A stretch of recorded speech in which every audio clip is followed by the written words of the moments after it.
Hello, fictional. Welcome to the Fiction Series X. Today we are gonna see, what if Issei and Ddraig got a second chance in the past? Part 1. If you end up liking this video, please consider subscribe, so without further ado, let's get into the video. Shalba is finally dead. I can go back to Rias and the others, right? Partner, please hold on. I slowly began to pant louder and louder. The pain of Samael's curse was slowly fading away. Isn't that a good thing? Issei, Azazel and the others are going to open the dragon gate soon. If the gate opens, we can go home. I know that. What's the first thing I should do when I get back home? You won't make it, Ophis stated monotonously. Of course I will, I panted weakly. I still haven't had sex with Rias or Akeno. I want to have children with Zenobia. I want to catch up with Irina. I want to see Kaneko and Ravel get along. And I also promised Asia that we would stay by each other's side. These girls mean a lot to you, Ophis noted. I coughed out a bit of blood. I pant also have dreams and goals I want to accomplish.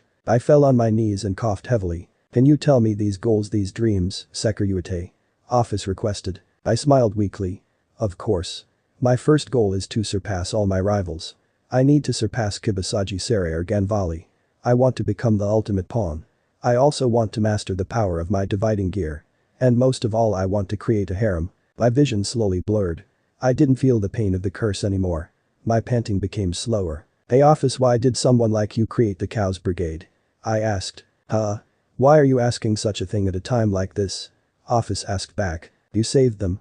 You saved Asia and Irina. I was simply returning the favor, Ophis replied. Asia and Irina are important friends of mine. I laid my body down on the ground and stared up at the sky. It felt cold. You saved them, that is the reason I came to save you. So why join them? I created the Cows Brigade for one purpose, and one purpose only, Ophis explained. Everyone who joined the Cows Brigade swore an oath to aid me in defeating Great Red. So what would happen if he were defeated, I asked. If Great Red is defeated, then I could then return to Dimensional Gap and obtain silence. They would never keep that oath, I pointed out. They simply took advantage of you and misused your snakes. Ophis shrugged. I don't care if they do. As long as they can beat Great Red and return me to my rightful home, I wouldn't care. The Dimensional Gap means a lot to you, I declared weakly. Ophis nodded. That's the reason why I came to the Security's home. I thought I could find something that would help me fulfill my dream. I thought I could find the secret behind the true dragon and heavenly dragon that lies within you and in turn, find the reason why I myself exist. I took in a big breath. I see. I finally understand. This dragon god was the purest leader of the entire organization. It was really ironic when you really thought about it. All this time, Ophis was nothing more than a figurehead. My body felt a bit cold. I was getting sleepy and it was becoming difficult to keep my eyes open. Ophis, do you want to be my friend? I asked. Friend? She seemed surprised when I asked her that. How do I benefit from being your friend? I could at least be someone you could talk to. I see. That might be fun. I inhaled one last breath. Hey Ophis, when we go back home, do you want to stay with me and the others? Ophis seemed speechless of my request. Live with you, the Security. I smiled weakly. Yeah, I believe that everyone would enjoy your company. I would love that, Ophis said, kneeling down next to my head. But you won't make it, huh? I asked. You won't make it in time when the gate opens, she stated. I need to, my voice slowly trailed off. I need to. My life slowly flashed before my eyes, memories of my childhood until now. Was this how it was going to end? Issei, I could hear Ddraig crying. This wasn't his typical cry of grief, this was a true cry of sadness. You were the best partner I ever had. You made the impossible possible. You're truly a man of miracles. Even though your perverted nature gave me a lot of grief, you never ceased to amaze me with the miracles you perform. So please do not die, I don't want to leave your side. I don't want to leave your side either. I can easily tell that everyone, even Ddraig, will feel sorrow from your loss. You really are a nice guy, Security. Perverted, but still a nice guy, Ophis remarked. Call me Issei, I suggested. Issei, she said my name so gently. Ophis leaned closer to my face. Hey Issei. I have a question I would like you to answer before you die. Alright, I'll answer it. If I were to send you and Ddraig back in time 10 years ago along with your current memories, what would you do? What kind of question was that? If that happened, then I would take martial arts classes. I would also visit Akeno's family shrine. My father had an opportunity to go to Kyoto a few years back. But he declined. I would convince him to go.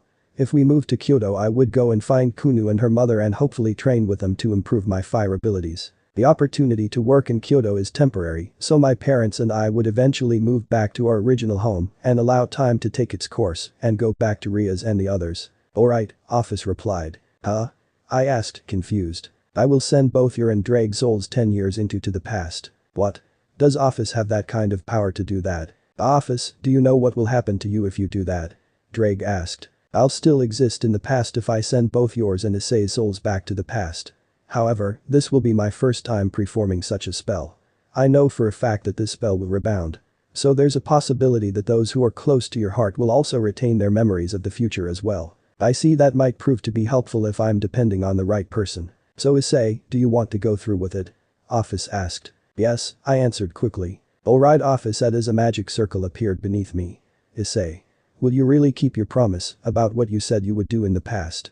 Would you fulfill all of your dreams and goals for the future? I promise, I coughed. I could feel something coming from the magic circle. And Issei, Ophis continued, when the time comes would you save me again? Yes, I said as I closed my eyes. Goodbye Issei, my friend, Ophis said tearfully with a smile. This isn't the end, I murmured quietly. We'll meet again. I lost consciousness after that. However, instead of looking into a dark abyss, a radiant light headed my way. Rias Asia Akeno Kaneko Kiba Zenovia Arena Gasper Azazel Sensei Erasmus Ravel, we'll all be together again, right? Beep, beep, beep. The alarm clock rang loudly throughout my room. I have a terrible headache. It must be thanks to the noise of my annoying alarm clock. Without opening my eyes, I moved my arm wearily to the nightstand and tried to hit the snooze button. But something was wrong. I couldn't reach my alarm clock for some reason. With my eyes half open and being half awake with an annoying but slowly fading headache, I grudgingly got up and turned off my alarm clock. Yawning lazily, I took notice of my room. It had reverted back completely to the way it had been before the reconstruction of the house. What's going on? I asked, astonished and confused.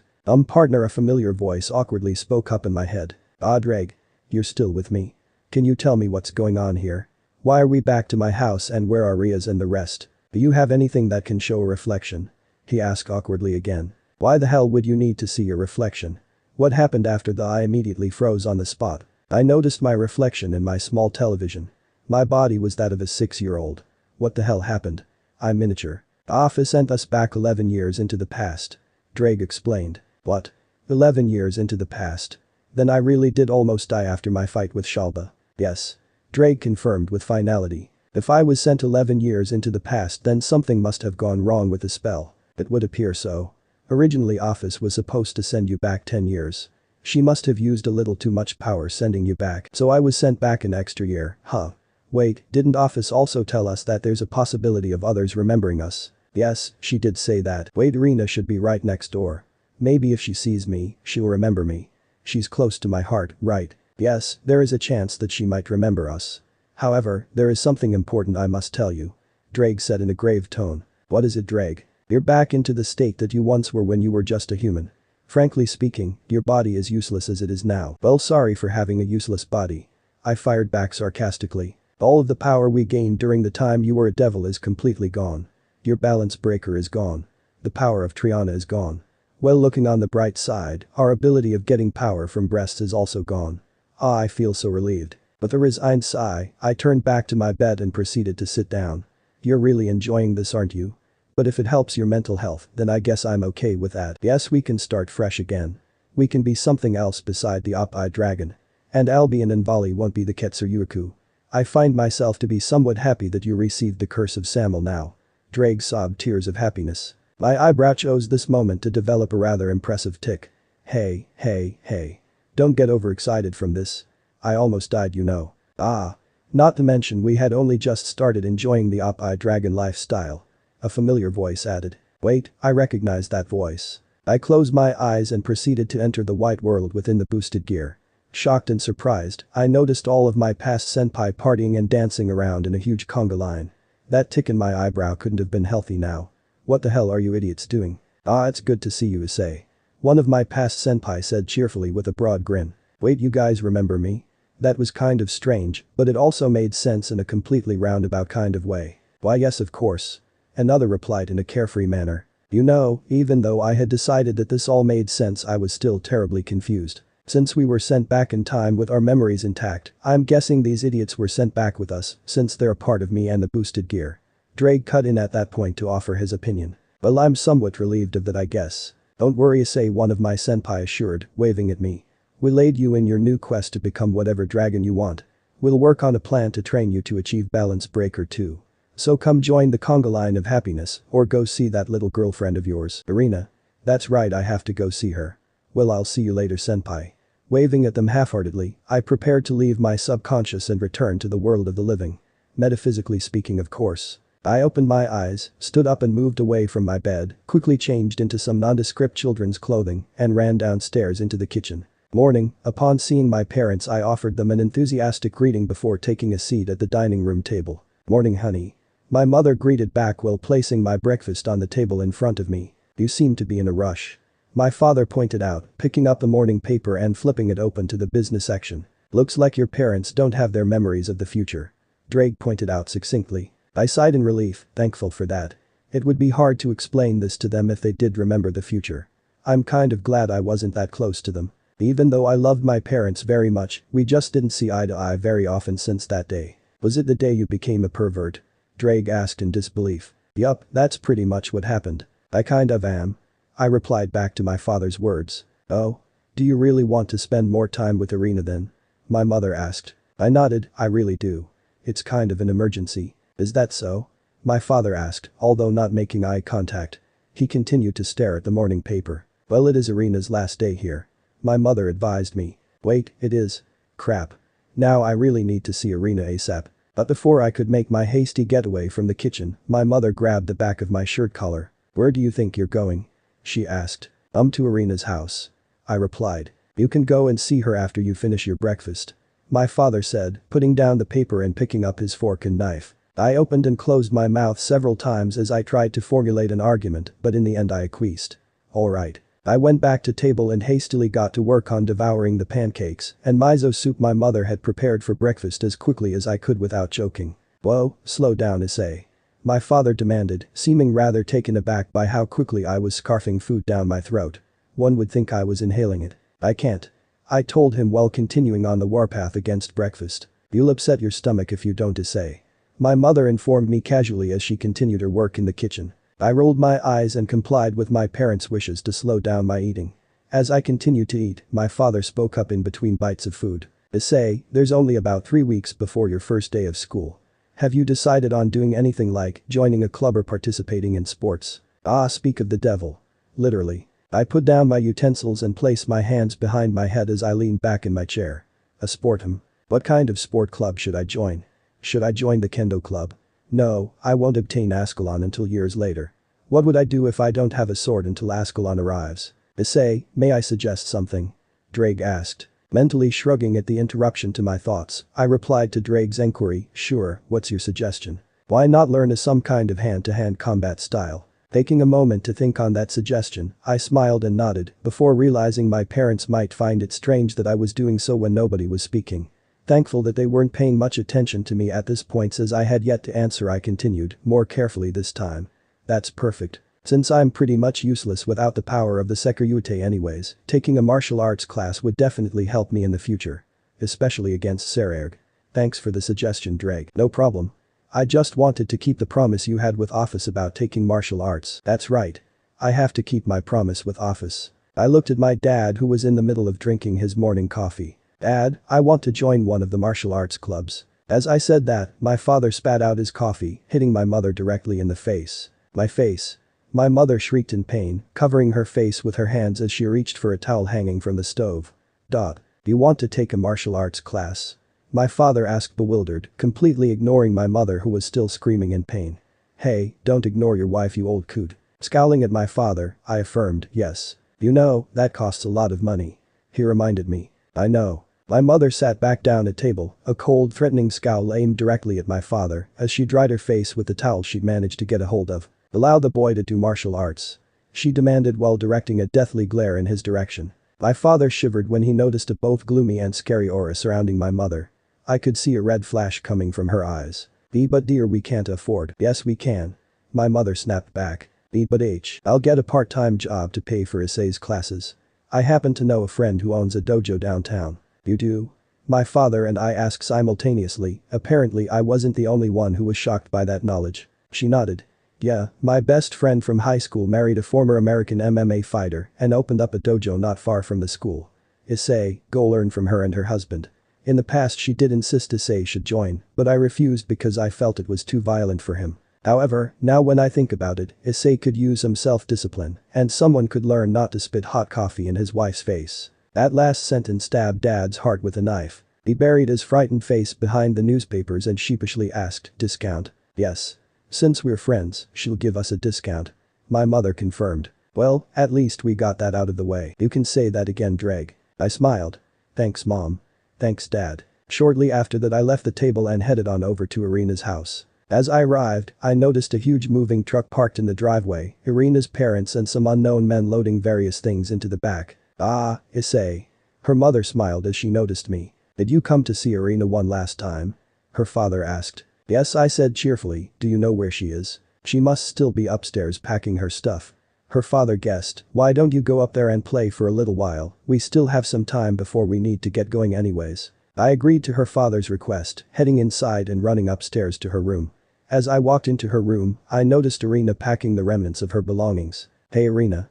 I greeted with a bitter smile. Irina turned around and forced her own smile. "Oh hey," she greeted back listlessly, attempting to hide the sadness in her heart. "So?"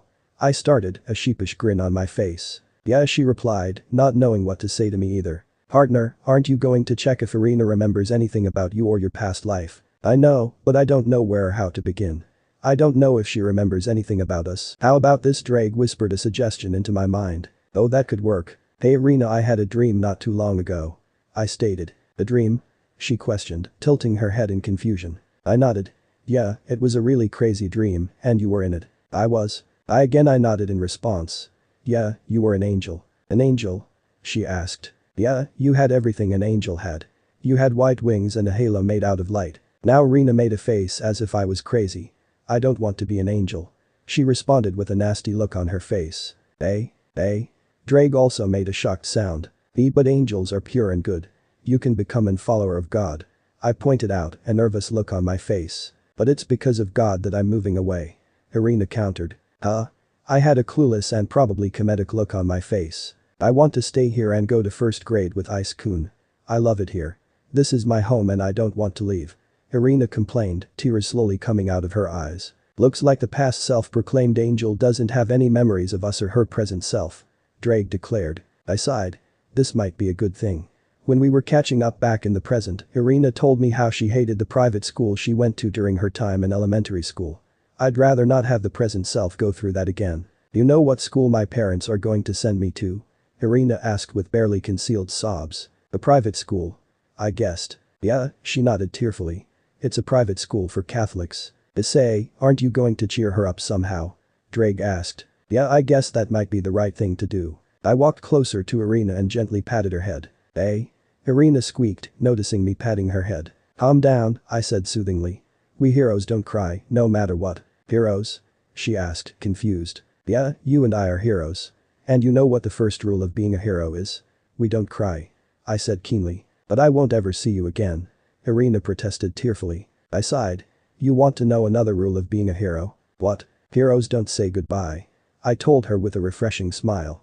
"Heroes will always be reunited with other heroes no matter what. As long we stay heroes, we'll meet again. I promise." Irina was speechless from happiness after my words. She wiped her tears and gave me the most cheerful smile I've ever seen her make. "You're right," she said after sniffling once. I smiled. "Let's go to the park and play superheroes one last time." "Yeah," Irina concurred joyously. A few minutes later both our mothers accompanied us to the park. On the way I received another massive headache that disappeared after we arrived. Ever since coming back to the past, I've been getting short and intense headaches. I guess it must be the rebound effect, and since I had no other explanation, that was what I was going with for now. It's been 10 minutes since we arrived at the park. Irina and I were playing superhero in the playground while our mothers talked with each other on the nearby bench. "Hey Issei-kun, I'm going to get a drink of water," Irina informed me. After she left for the water fountain, I was all alone. I decided to wait for her near the swing sets on the playground. However, I was surprised when I noticed someone sitting in my favorite swing. The person looked right at me. In disbelief I staggered towards the person on the swing. "Hello, Issei." She greeted me with the usual blank expression on her face. Hearing her say my name, however, drove whatever breath I possessed from my lungs. I was quite literally speechless. Ophis. The girl on the swing set nodded in response. "It's good to see you again, Ice." It seems like the spell worked after all. It's really you. I said, truly relieved. Sorry for sending you back 1 year further than originally intended. Ophis apologized. No. It's alright. I assured her, waving my hands back and forth. How's Ddraig? Are you able to communicate with one another? If I remember correctly, the two of you didn't establish communication before to your rebirth as a devil. I'm fine, Ophis. The spell was truly a success. Issei, I, and the rest of his predecessors have retained our memories of the future. Well, that's good. Ophis remarked bluntly while swinging gently back and forth. So Ophis, what are you doing here? Why do you ask that? Does my presence bother you? No. Don't get me wrong. I don't mind you being here. I just didn't expect you to be here of all places. I said nervously. Well, I came here to talk to you about the time-traveling spell. Ophis informed me, getting off the swing. The time-traveling spell. Ophis nodded. It's about the rebon effect. Have you been experiencing any headaches lately? Confused, I asked, headaches? What do headaches? Ise-kun. A familiar voice called out to me. I turned around to see Irina in the distance, her hands around her mouth as if they were a megaphone. Ise-kun, who are you talking to? I looked back at Ophis. Ophis, do you want to come with me and see Irina again? No, she refused quickly. Thinking that Ophis would normally be happy to see a friend, I asked a second time, are you sure? Ophis nodded. Yes, I'll be fine. But it's imperative that I speak to you about the rebon effects. Ise-kun. Irina shouted impatiently. I ignored Irina's call. Ophis, do you know where my house is? Yes, Ise. But I have terrible news about your home. Ophis gave me a serious look, her tone grave. She has terrible news about my home? What happened to my beloved home? I was gone for only 20 minutes. What news do you have about my home? I asked, a bad feeling in my gut. Someone destroyed your lovely 6-story house and replaced it with a hideously small 2-story house. Sorry for having a small hideous house. I put on weird and awkward smile after hearing that. Ophis. Don't worry, Ise, I'll find the culprit who replaced your beloved home with that pile of crap. Ophis said confidently, her blank look still on her face. Ophis, don't. Just don't. I'm living in that house you call crap. I explained, lowering my head in grief. What?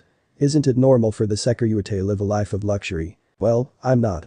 I clarified, disappointed myself. That's a shame. Ophis stated the obvious. Issei-kun. A voice screamed for my attention. If you don't come here this instant, I'll bury you alive in the sandbox again. I instinctively began sweating bullets. I faintly remembered something that happened on Irina's 5th birthday. I forgot to get her a present and she wasn't too happy about it. Note to self. Never come to a 5-year-old tomboy's birthday empty-handed. If you do, hope for a quick death. I have to get going now. Go back to my house and look for my room. I'll be going now. Ophis complied with my request. In a matter of seconds, Ophis disappeared, seemingly vanishing off the face of the earth. What were you doing with that girl, Ise-kun? I looked back at Irina. Irina is totally mad. She had puffed her checks, crossed her arms, and narrowed her lovely eyes into a look of pure hatred. Well? Are you going to explain? Irina asked, sounding a bit calmer. Explain what? I asked, completely clueless as to what she was talking about. Explain to me your relationship with that gothic Lolita girl. Irina demanded. Well, I trailed off nervously. How am I going to explain this to Irina? She definitely wouldn't believe me if I told her the truth. She's a friend. I answered hesitantly. A friend? She asked incredulously while raising her right brow. It's true. So how did you meet this friend? She began to question. How am I supposed to phrase this delicately? I met my dragon god friend in my 6-story house 11 years in the future, along with my devil girlfriend and her servants, consisting of a sadistic fallen angel, a criticizing hellcat, a power idiot swordswoman, a cheap Valkyrie, and a blonde nun. Yeah, Irina is sure to believe this, right? She visited my house not too long ago. Exactly how long ago? She interrogated me aggressively. A couple days. I replied quickly. On which day? She continued. What's today? It's Monday, right? So last Wednesday, I guess. That sounded about right. Ddraig, do you know which day we met, Ophis? I really don't know. I've been living within the boosted gear for countless centuries, so I can no longer keep track of even the year we're currently living in. Last Wednesday I was out of town last Wednesday. Oh no. Irina suddenly became depressed. This Ise-kun is going to replace me with that skanky gothic Lolita girl. Irina muttered in depression. What? Did Irina just call Ophis a skank? You're a meanie, Ise-kun. And here I thought you were the only friend that never keeps any secret from me. I noticed Irina's eyes were starting to tear up. I don't know what to do. Irina was already depressed due to it being her last day before moving. I don't want her to remember me as the jerk. Partner, what is it, Ddraig? Can't you tell that I'm in the middle of a predicament here? Your dream is to become a harem king, right? What's with this rhetorical question? Of course I want to become a harem king. It's my life's dream. If what you said is true, then tell me one of the rules of being a harem king. Do many perverted things with lots and lots of women. True, but that's not what I'm looking for. Listen partner, if you want to become a harem king, the first thing you need to learn is how to understand a woman's heart instead of their breast. Why do you think there were countless girls all over your pretty boy swordsman? He was kind and considerate to every girl's feelings. He was also a pretty boy bastard. Any girl would fall for his charming face. Well, that doesn't matter. Try to consider that girl's feelings. Try to cheer her up. If you can't even cheer up a little girl, then how do you plan on becoming a harem king? The road is just going to get tougher for you if you can't even understand the complexity of one girl's heart. The girl's heart. Their feelings. I thought back to what Ddraig said. The first things that came to mind were Rias, Akeno, and Kaneko. All three of them appeared as strong, independent women on the outside, but each had a hidden, sensitive inside. Akeno and Kaneko had been terribly scarred during their childhood. Due to betrayals by their family, both were too afraid to use the power they had inherited. They spent years upon years hating themselves simply because of who they were. Rias was a different case. Everyone saw her as Rias Gunmare, heiress of the Gunmare clan and younger sister of Serzich's Lucifer. The high-class pure-breed devils never saw her for who she really was. She was tired of their arrogance and left the devil world, deciding to live in the human world and live the life she wanted. Though she did live her life in the human world, the stigma attached to her family's name still followed her. As a result, many things troubled her consistently, like the engagement with the douchebag Riser. It wasn't until I was added to Ria's peerage that I was able to save them from their troubles. Fortunately, I was able to help both Akeno and Kaneko reconcile with their families, allowing them to accept their true identity. And I was the only one who could help Rias live the way she wanted to. Maybe my dream of becoming a harem king isn't as far off as it seems. I am sorry, I apologized sincerely to Irina. I should have informed you about her when you came back. Indeed you should have. Irina sobbed. I gently patted Irina's head. The day is our last day together. I want it to be a day that will bring a smile whenever we remember it. I offered Irina my hand, and she took it. Yeah. Irina said, wiping her tears and putting on her usual cheerful, upbeat smile. First off, it was another peaceful, yet busy day in heaven. I, Michael, was taking a small breather after working on the system that was created by my beloved master, God. God, I still can't handle the system the way you did. Am I truly worthy to rule the heavens in your place? While I sat in the throne that once belonged to my lord, one of my messengers ran towards me. Lord Michael Sama, I have terrible news. It's about the holy sword Ascalon. Sai an archangel's job is never done. What is it about Ascalon? I asked in a calm yet cranky manner. I really do need to get some rest. The legendary dragon slayer Ascalon had been a troublesome sword ever since we obtained it following St. George's death. Not a single one of us angels, nor any follower of the church could wield it. Not even I can wield the holy sword that was created by my lord. I'm starting to wonder why our majestic lord created such troublesome sword. It's not as powerful as some of the other swords our god created, or the holy sword that lied within the eight-headed dragon, yet why can't we wield it? Now that troublesome sword has been modifying itself to be wielded by a dragon. How ironic. Why would Ascalon, a sword that was made to slay dragons, allow itself to be modified to be wielded by a dragon? It just didn't make any sense. The holy sword Ascalon is gone.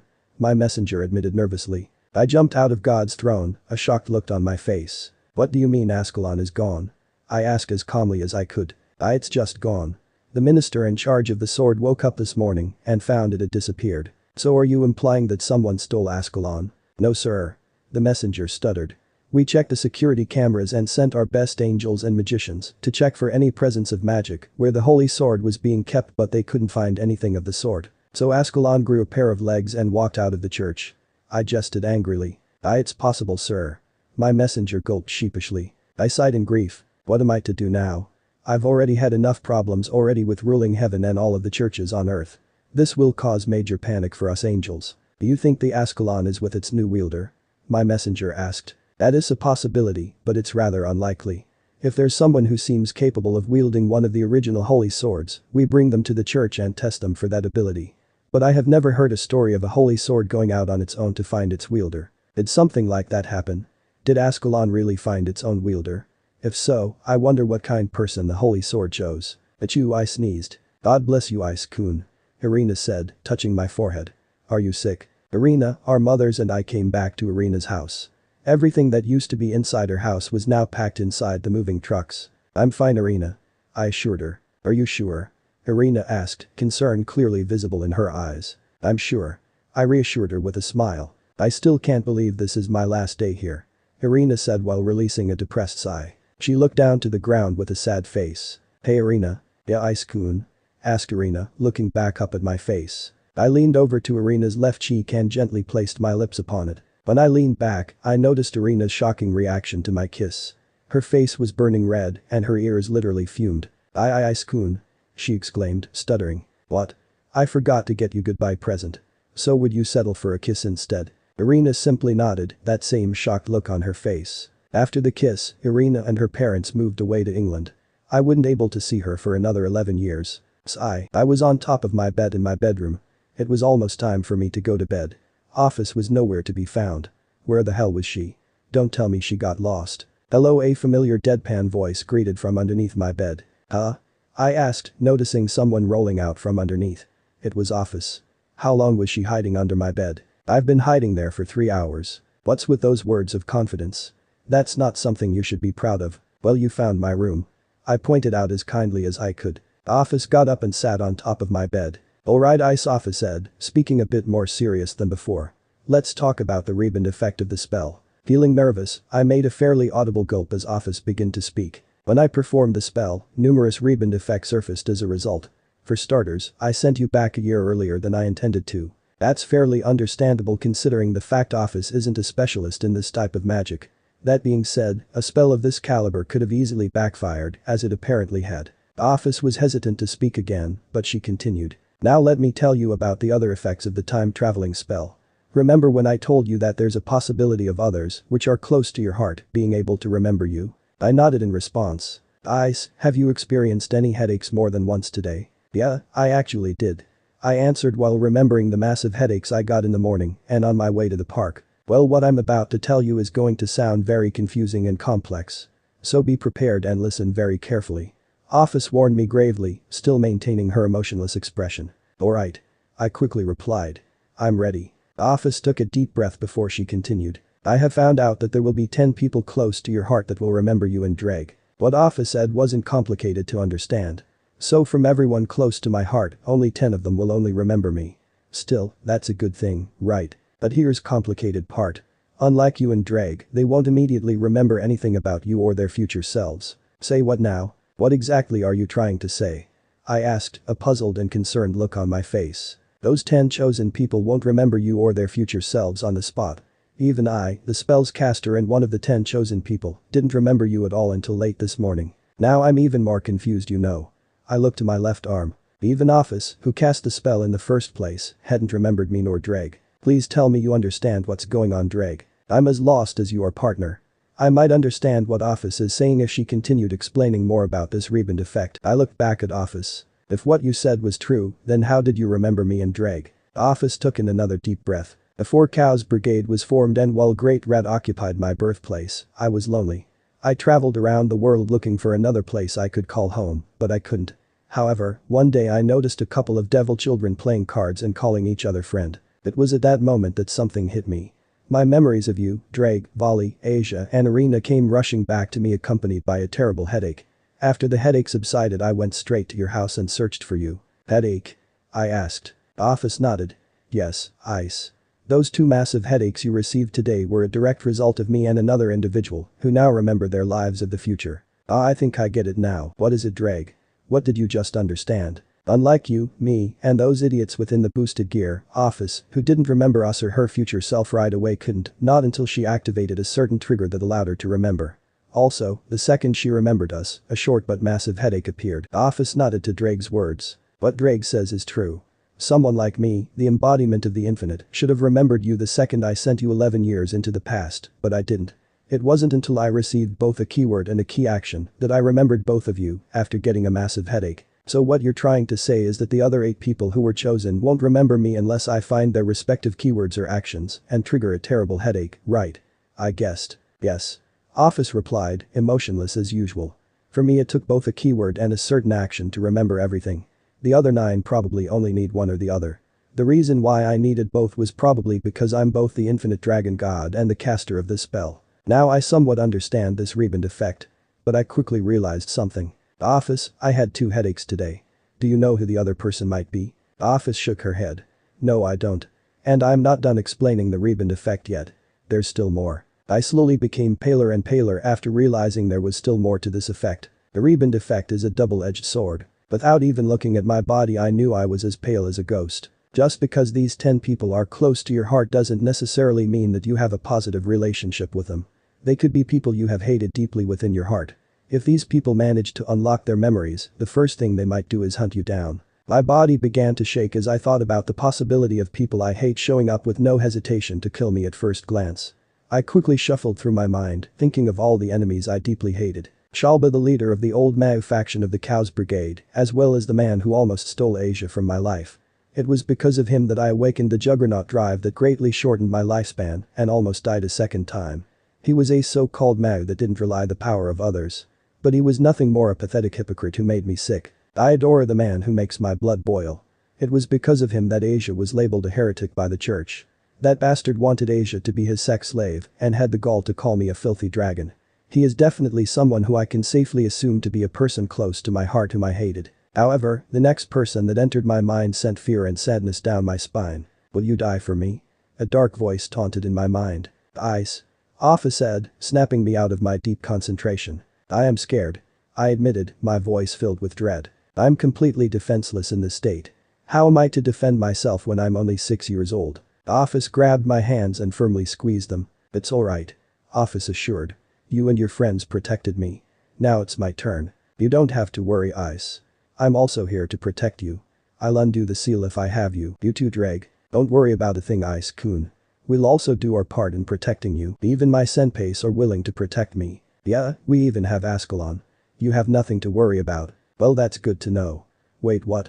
I still have Ascalon with me? Why, of course. Since it was stored within the boosted gear during the time you were about to die, it also came back with us. Is that so?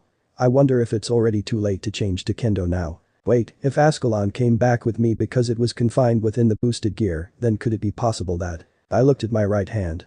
Could it be possible that he is within the boosted gear too? Gazing deeply at my left hand, I heard a light yawn. I looked up to find Ophis rubbing her tired, sleepy eyes. There is still more to address, you know. However, it might be better to wait till tomorrow.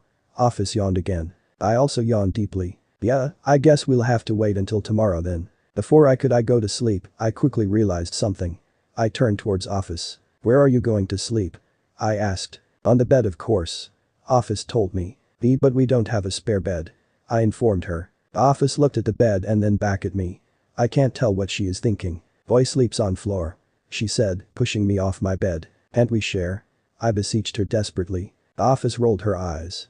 Fine. Later that night, I was kicked off the bed. I didn't realize I was sleeping on the floor until waking up next morning. Rias Grimory, was simply walking through the Grimory's main castle garden with my Ani-sama. Achoo. I sneezed. Rias, what's wrong? My Ani-sama asked worriedly. It's nothing, I assured him. But I was wrong. I made a louder sneeze than before. My Ani-sama became even more worried than before. Alright, I'm taking you to bed. He said worriedly, dragging back to my room. But I'm not sick. I complained. You sneezed twice in a row. But that doesn't mean achoo. I sneezed even louder than before. After the third sneeze, my over-worried Ani-sama was convinced that I was truly sick. Now I'm strapped between my mattress and my blanket that's been coated a powerful magic seal to prevent me escape. But Ani-sama, Sarah and Sona are going visit me today.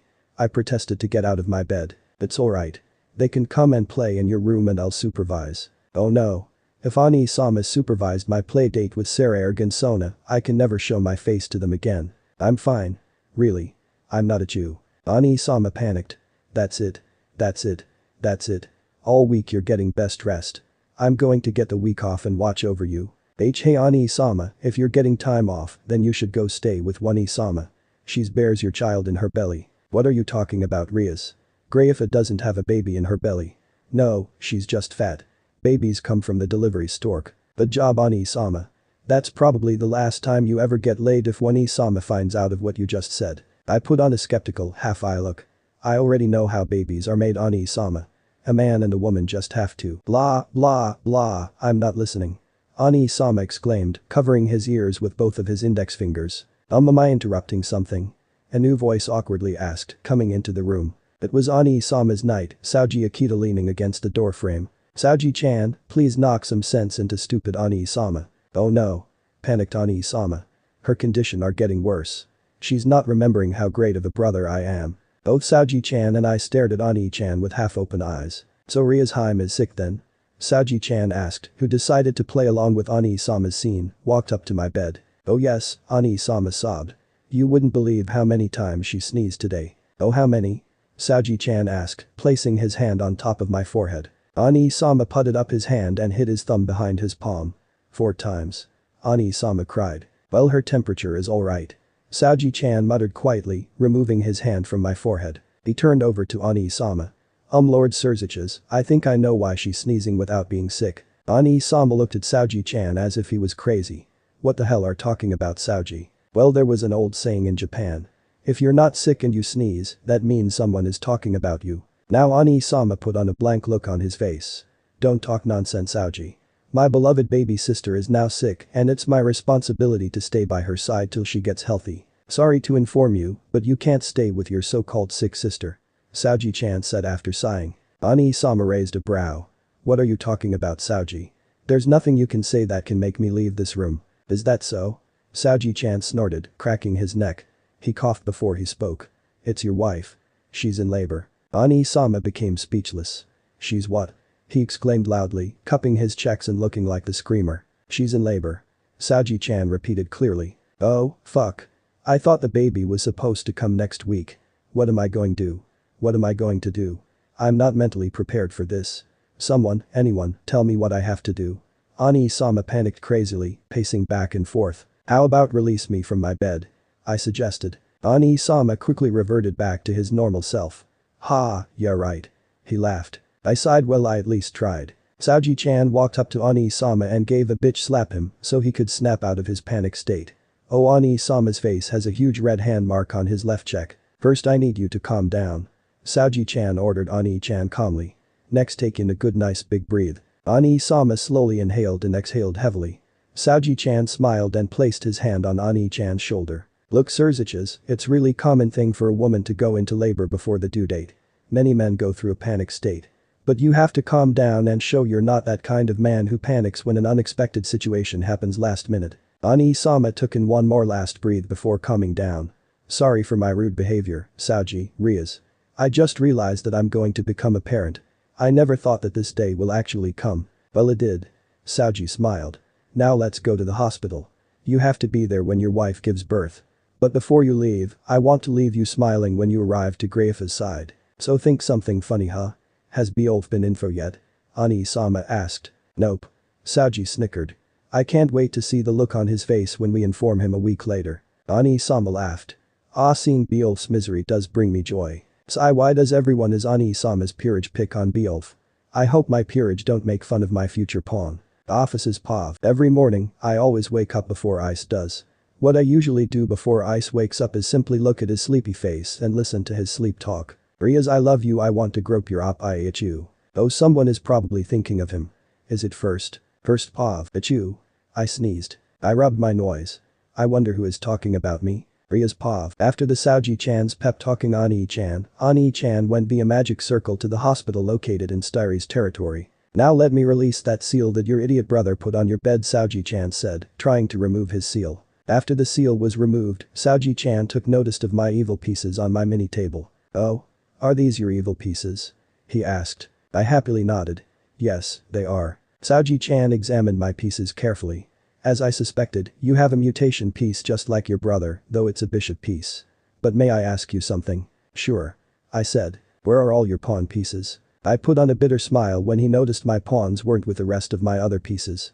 Well there was a problem with my pawn pieces. A problem with your pawns? Asked Saji-chan, who raised his right brow. Yes. When I received them, they were emitting red static. They were too dangerous for me to hold. I explained. Static? Saji-chan questioned. So where are they now? They are with Beelzebub-sama, I answered. He's checking if there is something wrong with my pieces. Saji-chan put his hand under his chin and hummed.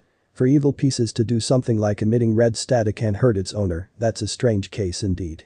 Well if the pawn pieces are with Ajuka, then we have nothing to worry about.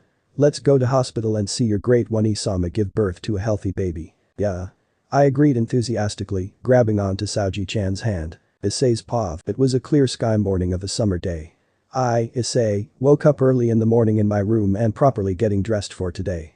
I had a special date with a special little lady today and I have to dress properly for it. Are you going to visit her again? Ophis, who's playing my old Game Boy on my bed, asked. Of course, I replied, finishing off my attire. Are you going to do your errands I ask you to do? Ophis, who continued staring at my Game Boy screen, waved her hand. Yeah, I'll do them as soon I become a Pokemon champion. Right now I'm battling against the so-called Dragon Master. I really should take away Ophis's video game privileges, but I'm in a rush, so I left my house as fast as I could. I got on my bike and rode off to the other side of town. It's been 3 years since Ophis, Ddraig, my past senpais and I went back in time. Since then Ophis have been staying at my house. I started to think back 3 years back to what Ophis said about the other rebon effects. 3 years ago, what? I asked with a puzzled look on my face. I've been split into 2 halves. Ophis repeated herself after she rolled her eyes. How? Why? I was too confused to understand this. Why did Ophis split herself into 2 halves? I really don't know myself why I split into 2. Ophis admitted truthfully, shrugging her shoulders. But I know 2 things. 1. My other half doesn't have memories of us and 2. The Cows Brigade will still be formed. I feel relieved that the main cause that formed the 3 factions will exist, but I'm actually a bit saddened that the other Ophis must go through suffering of being alone. Plus this me is currently in a weakened state, Ophis added. I have only twice the power of the 2 heavenly dragons during their primes. So she's in the same state she was when she was weakened by Samael. Since I'm in this weak state, I can't create any snakes to produce power, but I can still transfer power. Ophis revealed. You can still transfer power. How? I asked. Like this, Ophis said, leaning her head closer to mine. Oh, Ophis? I asked before her lips touched mine. Since my mouth was opened, Ophis entered her tongue inside of my own. I could taste the tongue of Ophis. So this is the taste of the tongue of a god. It's something I imagine it to be. Ophis pulled her head back and continued to speak as if nothing happened. I can only transfer some of my powers via transferring salvia to the mouth of others.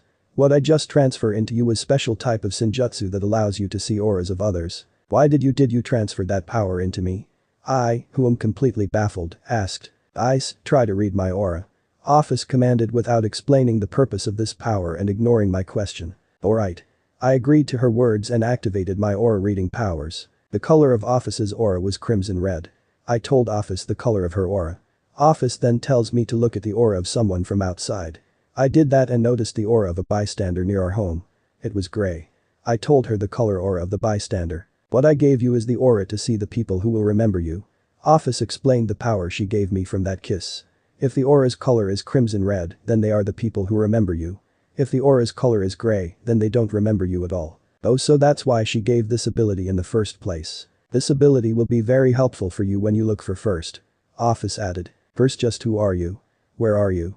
If you did remember me, why didn't you come to me as soon as you can? Ophis, do you have an idea who is first?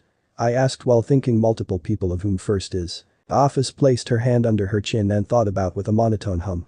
I really don't know who is first. If I had all of my powers with me, then it would be easy to identify who first is. But I know one thing. People like your master or leader of the Grigori. If it was them, then they would have come here in the first place. Ophis made a good point. If it was someone like Rias or Azazel sensei, then they would have come to me. I shouldn't be scared about this, right? So what if first didn't come to me? Wait, Ophis, what if it was someone like Kiba, Zenobia, or Asia? I asked. If they were first, then it would make sense then. They didn't have any magic to teleport to my home in the first place. All 3 of them are currently under the authority of the church in Europe. You might be right, Ophis said. When I have enough power to make snakes, I'll use them to scout Europe to locate them. As if Ophis remembered something important, she continued talking and started to dig something from her pocket. Ise, can you put your hand out? Alright. I asked with a question on top of my head and offering my hand to her. Here. Ophis said, putting something into my hands. I took a look at the small item placed in my hand. It was an old medieval ring with a small crystal clear gem in the center. Why did you giving me this? I asked. Ise, do you know the man named Sir Lancelot? Ophis asked. The man named Lancelot. Is he someone I should know? Wasn't he someone from the Knights of the Round Table or something like that? By the expression in my face, Ophis could easily tell that I didn't know much about Lancelot. Sir Lancelot was the greatest knight out of the Round Table and best friend of the original King Arthur, Ophis clarified as if she was reading my mind. But he was also the man who brought Arthur's kingdom, Camelot, to collapse after he had an affair with Arthur's wife, Queen Guinevere. This is his ring of dispel. A ring of dispel. I repeated curiously. Ophis nodded. Yes. This enchanted ring was given to him by his foster mother, Lady by the Lake. Just like its name, the ring power is to dispel any enchantments. If you wear this ring, you'll be able to seal your boosted gear powers from the presence of others. This ring is also powerful enough to change enchantments of other items or spells around you. You can even hide your own presence if you have to. This ring can disable the powers of enhancement. Wait, if this ring could cancel the power of boosted gear, could it be possible cancel the power of Ophis's snakes perchance? I looked back at the ring and back to Ophis. She nodded as if she was reading my mind again. How did you manage to obtain this ring? I asked. I obtained this ring when I was there during Lancelot's death. I took interest in it and took it. So you basically stole it? I asked with a sweat drop. Yup. Ophis replied with no hesitation whatsoever. This dragon god really does whatever she wants to do and takes whatever she likes. If she's going to live here, then I really should teach what's right or wrong before I get in trouble with the police or my parents. Ah yes, is there one more rebon effect? Ophis remembered. This effect is for those other people who were close your heart but weren't the chosen 10 people to remember. So there is one more effect that goes the other people weren't chosen to remember me, huh? When the other people close to your heart who won't remember you will have a familiarity with you. The second they see you, they will either feel fear, love, disgust, and etc. It really depends on the person. If it was your master girlfriend, she'll fall in love with you in first sight. If it's someone like Shalba, he'll fear you the second he sees you. Both this rebon effect and those other 9 people who are supposed to be awakened are like a double-edged sword to me. This effect will cause my enemies to become more alert of me and won't hesitate to kill me on the spot. And Ise, make sure you wear Lancelot's ring at all times, Ophis advised me, while she placed her hands on top of my hand where the ring was. We won't know who first is nor will we know who we're going met in the future, since you weren't aware of supernatural world. I still have that dispel ring Ophis found, stole. Since I can't put the ring in small fingers, I decided it around as with a thread like a necklace. This ring will be very helpful to me later on the future, especially against those people who will use Ophis's snakes. Ophis did find Kiba, Asia, and Zenobia, but their auras were grey. Well, I'm somewhat glad that they didn't regain their memories. If they did, then I have to go all the hard work to bring them here in this weak state, and there are so many obstacles that I can't do alone with this 9-year-old body of mine. I stopped my bike as I arrived to a familiar shrine. A girl with black hair as the night and violet eyes wearing a maiden shrine outfit took notice of me. Ise. She smiled cheerfully. Morning Akeno. I greeted her. Are you sure it's a good idea to see Priestess of Thunder and Lightning? Ophis asked with doubtful eyes. Of course. I replied without any hesitation in my words. Ise, does a friend give other friends advice, right? Ophis alluded. Of course. I said, not liking where this is going. I think you shouldn't go see her. Ophis advised me. What? Why? I asked confusedly. If it was true what you said to me about the childhood of that girl, then it's better off you don't allow her to get attached to you, she explained. The time her mother died, she wouldn't go to your master, but you instead for shelter. But what if she's one of the other 8 or first? I asked. If she was first, then she would have come straight to you after awakening, Ophis countered. But if she is one the 8, then it's possible, but I think it is better you don't come in contact with her till years later. But why can't I awaken her as she is a child? Even if you do awaken her, there are 2 problems. Ophis pointed out. The first problem is going to convince her father not to go on that mission on the day of her mother's death. But if you do that, there's a second problem. How is she going to meet your master if both her mother is still alive? Both of her parents aren't going to allow her get in contact with your devil master, and your master might get a new queen instead. Ophis made good points. Maybe I shouldn't go see Akeno, but at the same time I really think I should. As if she remembered something, Ophis continued. I have one more thing I want to tell you, Ise. If you awaken this girl at such an early age, are you prepared to hurt her? Those last words of what Ophis told me still haunt me. I know she's just watching over me as a friend, but I also want to bring some joy to Akeno's childhood before the day her mother gets killed. Ise asked Akeno worriedly. What's wrong? I shook my head and smiled. Nothing, I was just thinking about something not so important. Alright, Akeno said cheerfully. I'll be right back. I'll need to change first. I nodded and Akeno ran off to her home. Oh? A voice said from behind me. I turned around to see a familiar middle-aged, gruff-looking man with black hair, matching beard and a muscular body man. It was Akeno's father, Bariel. It's good to see you again, Ise-kun. Are you here to see Akeno? He asked. I happily nodded. I'm going to take Akeno into town with my bike. I said happily, patting the handlebars of my bike. Bariel smiled. That's good. Hey Ise-kun, how did you do in your green belt tournament? I came in first place thanks to those moves you taught me. I replied gracefully. Bariel then snorted. Of course you won. Those cliché and pity moves they teach in dojos these days won't help you at all if you fight a powerful opponent. I know true material arts. If I only had more free time, I would love to teach you all ancient fighting styles that I learned when I was your age. Well, you are somewhat right about that. I admitted bitterly.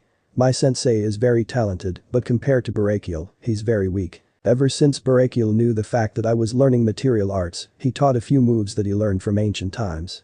He even taught some sword fighting techniques that going to helpful for me when I use my Ascalon. Suddenly Bariel placed a hand on my shoulder. Say Ise-kun, I have a favor to ask of you. He spoke with a serious tone. I put on a puzzled look on my face. What kind of favor? What do you think of Akeno? He asked with a concerned look on his face. I placed my hand under my chin and hummed thoughtfully. Akeno is a good girl who is very important to me. I replied. Bariel smiled. That's good.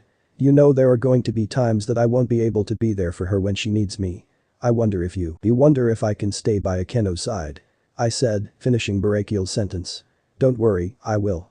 It's a man's job to protect the woman they care about, right? Bariel looked relieved and sighed. That's right. I'm glad you're Akeno's first friend. Daddy. A voice not far shouted happily. You're home. Both Bariel and I turned our heads and noticed Akeno, now dressed with a white blouse, black mini shirt, white bucket hat with a sunflower attached to it, and her hair was loose, not tied up. I became completely speechless with her appearance. Even her father became speechless as well. What? Akeno asked shyly. Is there something wrong with my outfit? Both of us nodded our head no. It was just she just looked so I can't explain in words. She was truly looked a child of her age. I'll leave her in your hands. Bariel whispered that into my ear and tapped my shoulder before he left back to his house. So are you ready to go? I stuttered nervously. Akeno nodded cheerfully. She got on the back seat of my bike and we rode off to town. We first arrived at the convenience store in the shopping district of town. Akeno was looking at dental hygiene section of the store and examining an electric toothbrush. Why do you need a new electric toothbrush? I asked while examining electric toothbrush last night as well. I have to throw away the one I had this morning. Akeno said, taking an electric toothbrush that she has selected. Why? I asked. Well, Daddy came home last night, Akeno began telling her story. So he and Mommy decided to do one of their daily breathers and used my toothbrush in the process. The next thing I knew, my electric toothbrush had a stinky smell and the brush was completely brown. Blood gushed out from my nose. I nearly lost my posture when I knew exactly what happened. Ever since the defeat of Loki, Akeno became more open about her childhood with me. She talked about her mother and how she was the S and her father was the M. She even told me that there are times she watched her parents playing S and M. How sick is that? Ise-kun, your nose is bleeding. Akeno took out hanky from the pocket of her black miniskirt and gently wiped off the blood. Thanks, Akeno. I replied shyly. If you Ise is a not boy. Akeno giggled with a sadistic smile. Oh no. I activated her S mode from my nosebleed. Akeno leaned closer to my ear and whispered seductively, you were thinking something naughty, weren't you? Does the naughty boy need to be taught a lesson? Should we buy a second electric toothbrush and use it on you? More blood gushed out from my nose. I staggered back and fell on the back of my head. Ouch. I groaned weakly, rubbing my over-exaggerated bump on my head. If you Akeno giggled cheerfully. Teasing with Ise-kun is very fun. Sigh. What's wrong, Ddraig? Why are you sighing? How can an idiot like you become harem king if you continue to bleed out senselessly? You need some self-control.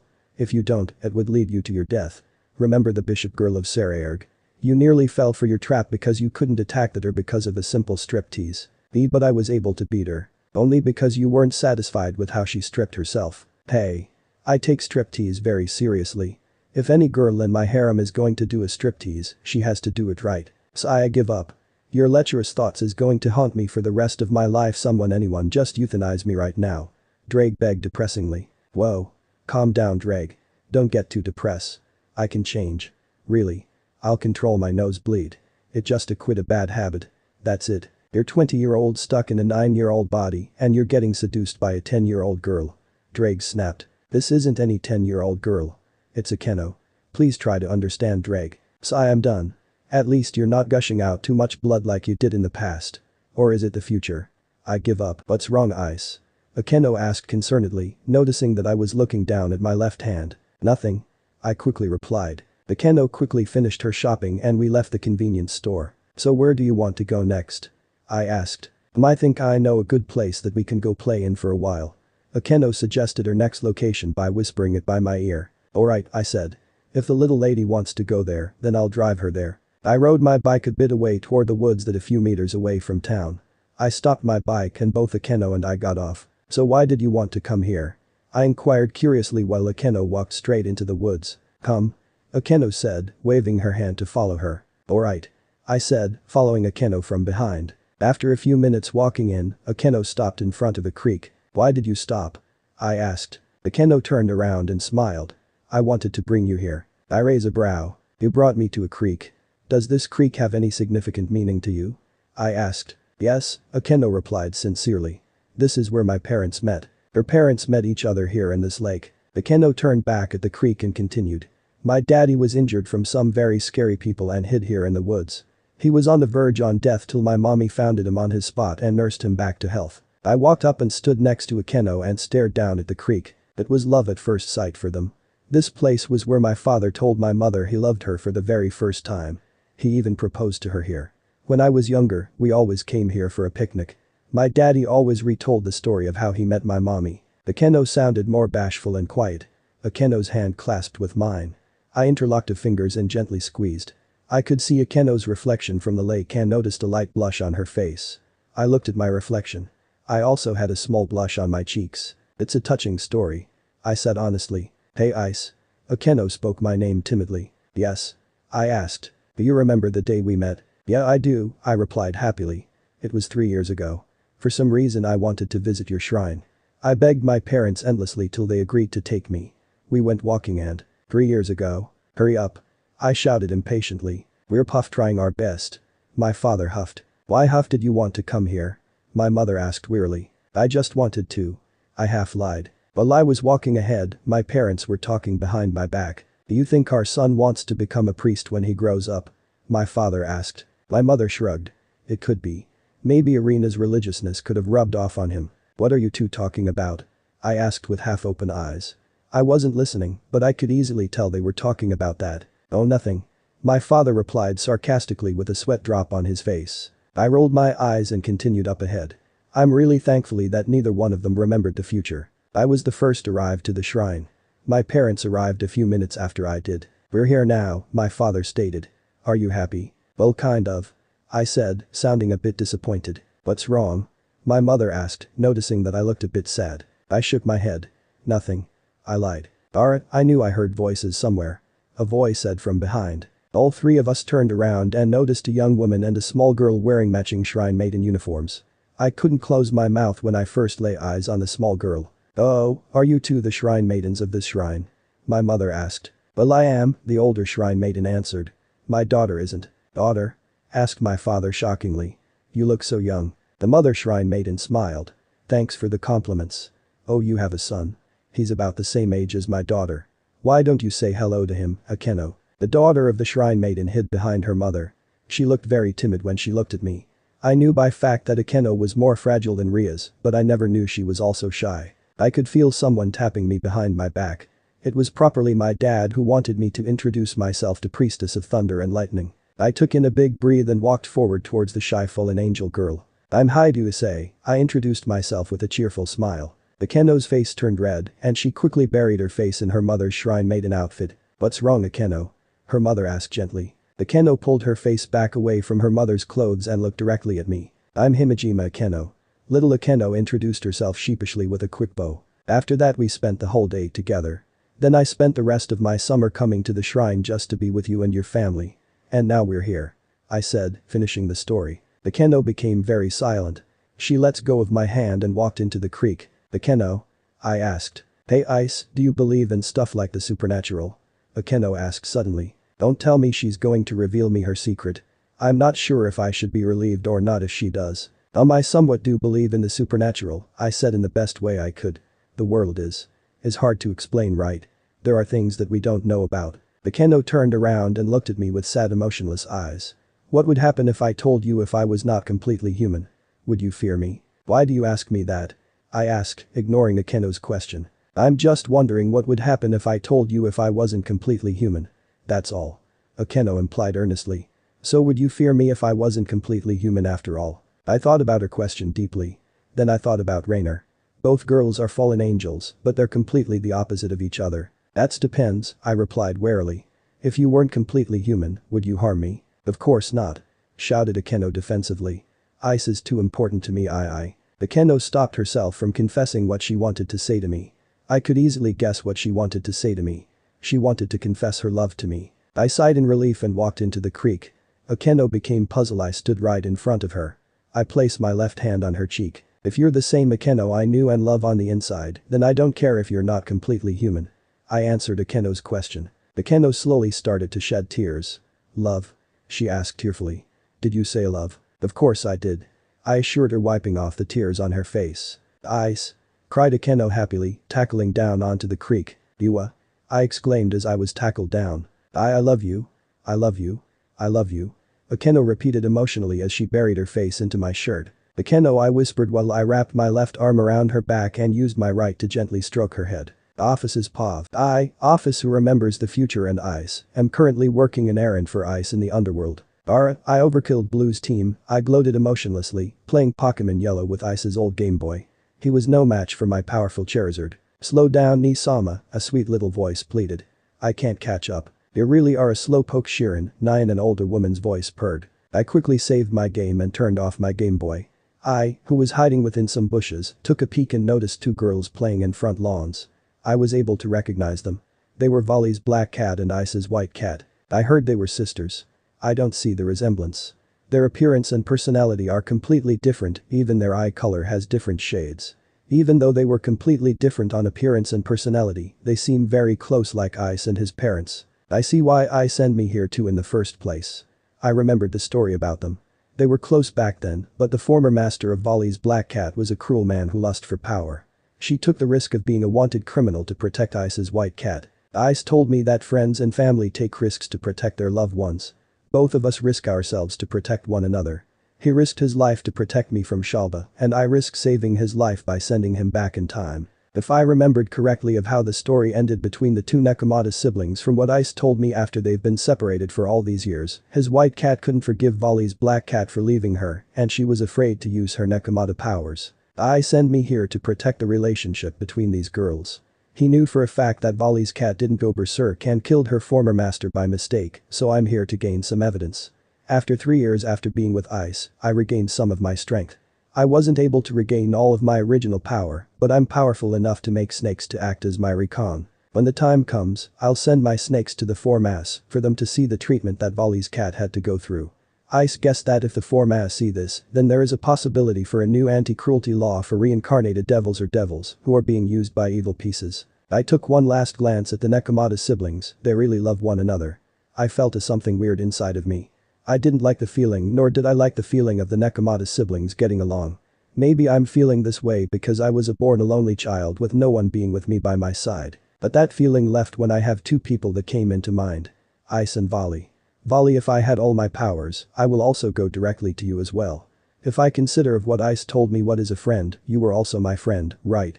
You told me that about your childhood and how lonely you felt. I no longer feel lonely since I have Ise, but you Volley, I really wish I knew where you were. My job here watching over the heavenly dragon's pets are over. I have other errands I have to do. I don't have much time left before it happens. Ice's paw. After Akeno confessed to me about her loving me and tackling me to the ground, we're both stripped naked and letting our clothes dry in the sun. We lean against each other by our backs touching each other. My body is a lot calmer for some reason. If I even touched a girl's bare back, I would have nosebleed to death. But for some reason I'm not, though I'm still a bit nervous standing back to back naked with Akeno. Akeno said my name peacefully. Yes? I asked nervously. Can I tell you something? Yes, I said after I nervously gulped. Akeno placed her hand on top of mine. I was always afraid of meeting new people. I didn't know how to act with them at all. Every time my parents made me interact with other children, I always had a fear of making a fool of myself. I didn't want to meet anyone really. I was just happy being with my family and nothing else. Akeno was a schizoid. Well, no wonder why Azazel passed down the responsibility to me. That and she's a fallen angel that couldn't reveal her secret identity. It also explained why her parents have been so consistent of me visiting Akeno multiple times. But that all ended when I first lay my eyes on you, Akeno continued soothingly. When I first lay my eyes on you, I felt something warm inside of me. I couldn't explain it. I wanted to talk you very badly, and I felt happy when you became my friend. All the times we spent together made me happy, so happy. I was probably happier spending time with you rather than my family. Akeno wrapped her arms around my chest from behind. She rested her head on top of my right shoulder. I love you, Ise-kun. I smiled gently and placed my hand on top of one of her wrists. I love you too, Akeno. I confessed happily. As if she remembered something, Akeno continued talking. Ise, do you love someone else? My eyes widened in surprise when she said that. What did you just say? I asked. Do you love someone else more than me? Akeno asked clearly. I couldn't figure out what to say to Akeno. How did she find out that I love Rias more than her? Is this going to be a future issue since I haven't told her my dream of having a harem? She already became too dependable on me after the battle with Loki. Maybe Ophis was right. I don't know what to do. Akeno smiled gently. It's alright if you do love someone else. What's going on? Have my ears gone mad? It's alright if you love someone else, Akeno continued. Just promise me that I'll become your mistress. I don't understand. I stuttered confusedly. Akeno giggled in response. Isn't it your dream to have a harem? How did she know that? I escaped from her arms and checked her aura. It was gray. Akeno continued to giggle happily. You must be wondering how I know about your life's dream, right? I nodded warily while swallowing a chunk of saliva. You've always talked in your sleep. Remember when you slept over in my house during the winter? You've always talked about being harem king and this girl. Every time you speak of this girl, you seemed really happy. Is she talking about Rias? I don't mind if you love someone else. Just don't forget about me. If you marry someone else, please let me become your mistress. Akeno, you're just like your future self. You always were obsessed of having an affair with me. Well, if Akeno is alright of me having a harem and marrying Rias, then it will save me the complication of explaining things in the later future. As if she remembered something important, Akeno continued to speak. By the way, what's her name? If I talk in my sleep, wouldn't she know Ria's name by now? Every time you say this girl's name, I always forget her name at the end. Akeno added, leaving me more confused. Is there more to the rebon effect than Ophis thought? Akeno couldn't remember Ria's name for some reason, even after I repeatedly say her name over and over again. I started to test something. Her name is Rias Gunmare. I said loud and clear. Who? Akeno asked, not catching Ria's name. I looked shocked and confused. Why can't she hear Ria's name? Is it because she's not supposed to hear her name till later on in the future? Well, her name isn't important, Akeno said, waving her hand. She noticed something between my legs. Is that Ise's little friend? My little friend? I looked down between my legs and quickly covered my little friend from Akeno's eyes. I'm so embarrassed now. I can't become a groom. Wait, I already can't become one. I showed my ass to everyone when I was getting a vaccine 8 years in the future. You're more aroused than I thought you were, Ise. Akeno remarked with a sadistic smile on her face. You know you look cute when you blush, Ise-kun. Akeno crawled closer to me. Is she going to do what I think is she going to do? Akeno slowly wrapped her arms around my neck and brought her mouth next to my ear. Hey Ise-kun, if you make a harem, please make me your third favorite, Akeno whispered seductively. Third? I asked weakly. Without looking, I knew by fact Akeno was in her S mode and having a suspicious smirk on her face. Yes, third. You have heard the old saying. First is the worst. Second is the best. And third is the one with the treasured breast. And third is the one with the treasured breast. Is there such a saying like that? Wasn't it treasured chest not breast? Is there even an old saying like that? If it is, I'm so glad I heard something like that. Oh, why am I getting an erection from this? I'm not a lolicon. Sigh. Don't even get me started with your Issei and Ddraig. What does she mean by first is the worst and second is the best? Is she talking about sex life with Rias and Asia? No, I don't see Asia like that. I love her but I don't want Asia to be part of my harem. What am I saying? Of course I do. Wait, no, I don't. I don't know what I'm thinking anymore. What? Does this mean my first time with Rias isn't going to be a good thing? But since we're both inexperienced, I don't know what to think of that either. Akeno continued to giggle at my dismay. I love you, Ise. I turned my head towards Akeno's and noticed her head leaning closer to hers. This is a kiss. It was the just like first time I kissed her. It was very light one, and I could only feel the tip of her lips touch the tips of my own. Her lips were just as soft just the time before. She pulled her lips back and smiled. That was my first kiss. Akeno, I said, speaking all suddenly calmed. What the hell are you two doing? An angry voice from behind asked. It was none other than Bariel, but how did he find us here? She's still pure. I shouted defensively. Bariel shook his head violently. That's not important right now. Akeno, your mother is in the hospital. We became speechless from what we heard. We quickly got dressed and rushed to the hospital with Bariel. It's been over a week since Shuri Himejima, Akeno's mother, was sent to the hospital. The reason why she was sent to the hospital was because she fainted from a snake bite. Though she was fine, I have a feeling that it wasn't any original snake that bit her. Akeno and I were back to the same creek her parents met and where she confessed her feelings to me. Both of us were sitting next to each other at the edge of the creek with our feet soaking in the creek water. Akeno was leaning her head on top of my shoulder and peacefully sleeping. "Hey Akeno," I said quietly. "Yeah?" Akeno asked with a big yawn. "How's your mother doing?" I asked her. "She's fine," Akeno assured me. "She's just going to need some bed rest. That's all. Everything has been very peaceful as of now. So far I haven't activated Akeno's keyword or action to awaken her yet. Her father comes and goes every day for his job with the Grigori, so I don't know when that day will come, when her mother's dies. I don't know how much longer I could keep this up. The more I spend time with Akeno, the more I have the urge to tell her the truth of her mother soon to be dead. Akeno, there's something I stopped talking the second I sensed something nearby. Akeno also sensed it as well. We both turned around and noticed them. Their two giant-like black vipers with cold predator eyes stared at us as if we were their prey. Both of them stick out their tongues and hissed. They slithered quickly directly towards us.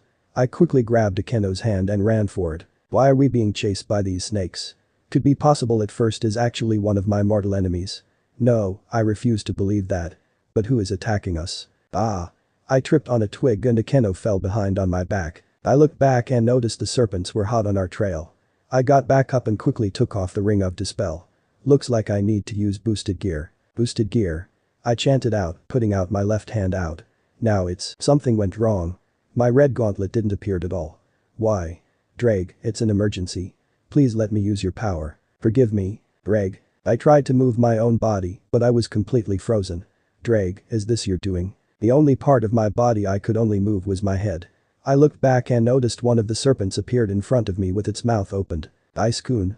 I heard Akeno scream my name in horror. The next thing I knew everything went black. Ise, I love you. Those were the only words I could hear after everything went black. It was a bit blurry to hear, but I recognized the voice. Akeno. Pat, huh? I felt my face being patted roughly. I opened my eyes and noticed Ophis sitting on top of my chest and patting my face. Oh Ophis. What the hell happened? You just passed out. Ophis pointed out the oblivious. What happened during the time I was passed out? I asked, clarifying what I meant by my last questions. Oh, the snakes I made were easily destroyed by the priestess of thunder and lightning. Ophis replied emotionlessly, getting off from my chest. What? Where's Akeno? I asked while getting up. She went home. Ophis said, pointing to the other direction. Wait, why? I asked confusedly. She panicked after you saw it. Ophis replied, leaving me more confused. Saw what? I asked. Her wings. Ophis replied quickly. What? I'm so confused. I answered while rubbing my forehead. Partner, may I tell you something, Ddraig? What the hell didn't you lend me your powers? I could have saved Akeno. Just why didn't you let me move my own body? You did hear that Ophis made the snakes right. Yeah, and so, I quickly processed what Ddraig and Ophis just said. What? I turned towards Ophis, who still remained calm and emotionless. It's today. Ophis stated. Today? What do you mean today? I asked. Today is the day that her mother dies. Ophis answered back. While she didn't look or sound by it, I could somewhat tell she regretted to inform me this. Is Akeno's mother dead? I asked. Ophis nodded her head, no. Has her family attacked the shrine? Yes. Has priestess's mother's body become a corpse? Yes. Has her soul gone into the afterlife? No. Huh? I asked with a puzzled look on her face. Ise, do you remember when Akeno's mother was bitten by a snake and was sent to the hospital? Ddraig reminded me. Yeah, I do remember. It was strange that she was bitten by a garden snake though. It wasn't poisonous at all, and yet she fainted. Well, it was one of my snakes that bitten her. Ophis said it with no hesitation. What? I asked, sounding completely dumbfounded. Ophis took out a purple gem that had the same shade color as Akeno's eye. She tossed it over to me and I caught it. I use my snakes to absorb the priestess's mother's soul, Ophis explained. With a little magic, I was able to transport the woman's soul into this purple gem after her body was killed. Ise, just close your eyes and search deeply within your heart. There is a small chance you might feel something. I did what Ophis commanded me to do. I closed my eyes, closed my hand with the purple gem inside, searched deeply within my small 10-year-old heart. Akeno Bariel. I recognized the voice. It was definitely Akeno's mother voice. I could easily feel betrayal and despair within this gem. I looked back at Ophis. Why? I simply asked. That family hasn't done anything wrong to deserve this kind of punishment. Ophis began explaining. So I decided to save this woman's soul. I believe the fallen angels have technology of cloning. We can create a new vessel for this woman when you meet the leader of Grigori. The priestess and her father will be thankful to you for saving this woman's soul. When they reconcile with one another, it won't start out so rocky. I didn't know what to say to Ophis. I just became speechless on what the dragon god just did. She was able to save this woman's life and transfer her soul into this gem. By the time I meet Bariel in the future, Akeno and Bariel can find closure and reconcile within one another a lot faster. Hey Ophis. Yeah Ise. I gently squeezed the purple stone that contained the soul of Shuri Himejima. You really are a good person. Later that night, I found out that Ise and Ddraig planned this out behind my back. They knew by fact I couldn't keep the secret of her mother's death, so they decided to save Akeno's mother's soul instead. Though I scowled them for not telling them this, I was still graceful for what they did to me. It's been a few weeks since the death of Akeno's mother death. Ophis explained what happened to me while I passed out when her snakes attacked Akeno, and I didn't pass out when the snake was about to devour me. Akeno saved me by using her fallen angel powers. Akeno killed off both vipers with such ease. Since my body was frozen because of Ddraig, Akeno thought I was frightened by her.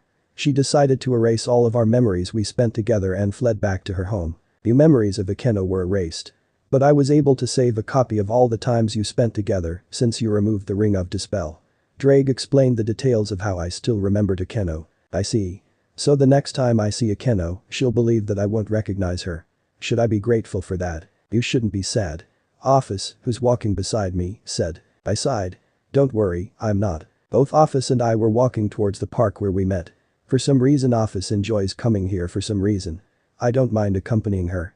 I feel at ease when we go to the park. Hey Ise, what's a best friend? Well, a best friend is. I became speechless when I noticed only one person at the park. Ophis noticed the person too. We couldn't believe our eyes. This person was someone we both were familiar with. He was the same age as us. I quickly checked his aura and noticed it was gray. The person took notice of us. He quickly curled himself into a ball. What do you want? He asked timidly. Both Ophis and I became completely speechless on his timid behavior. Bali? We both asked simultaneously. End of the part 1. So how was this story? I hope you like it. And if you like it, share this story with your friends and like the video too. And don't forget to subscribe our channel for daily awesome fanfiction. Okay, it's time for me to go. Bye bye.